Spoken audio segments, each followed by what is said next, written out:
Today, I want to talk about something that I believe is slowly dying in our culture, but is absolutely critical. It's the ability to disagree without destroying each other, the ability to have a debate and still share afterward. And I've seen firsthand how far we've drifted from that. When I first got started in politics, when I first started politics in Georgia back in the mid 1990s, the landscape looked very different than it does today. Back then, the state was dominated by Southern Democrats.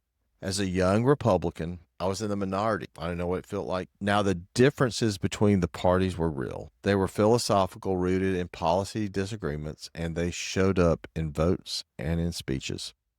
But here's what was different.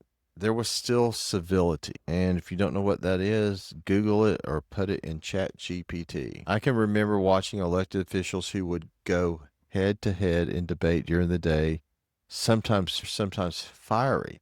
But at 5:01 p.m., they'd walk across the street together for dinner and drinks. Opponents in politics, but friends in life. Fast forward 30 years to where we are today, and the world feels memory.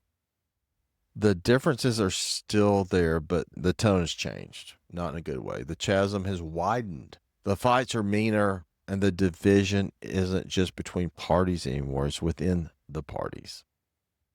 Instead of disagreements, sharpening ideas and having the discussion that we used to be able to, it now seems to harden hearts. Instead of debate being about truth, it's about tearing down each other, tearing down ideas, just tearing down the fabric of society.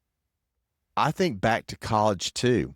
Back then, the classroom was a place for debate. It was a place for discussion.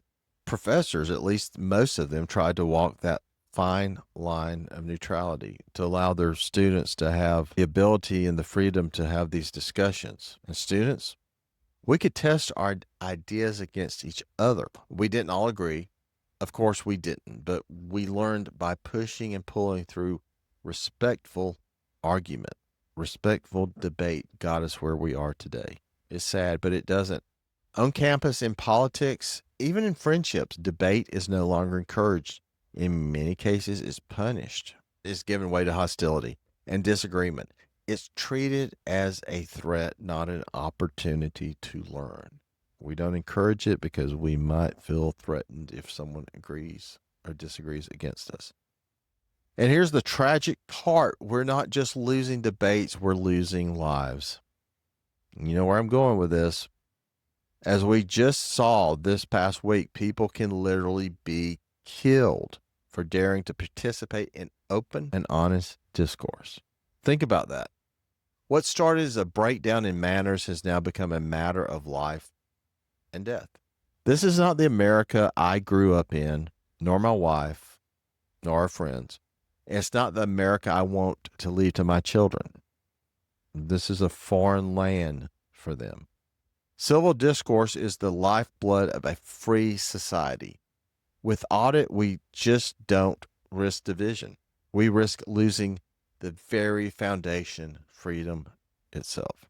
We need to reclaim that we can disagree, and that disagreement doesn't mean disdain.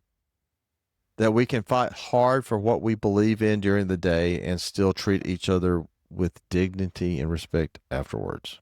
It's not weakness, that's maturity. That's leadership. Let's look at the Bible. The Bible gives us a blueprint for this. James 1:19 says, be quick to listen, slow to speak, and even slower. If that verse was lived out in our politics, in our classrooms, and even in our social media feeds. Imagine how much healthier our nation would be if listening came before shouting, if patience came before outrage. So here's my challenge. Let's lead the way in restoring civil discourse. Let's choose to listen more, attack less, and remember that our neighbor is not our enemy, our friend, our brother per Christ. Because at the end of the day, real leadership isn't about who can shout the loudest. It's about who can listen, learn, and still love their neighbor. That's how we build civility and we move forward. God bless you. Talk to you next time.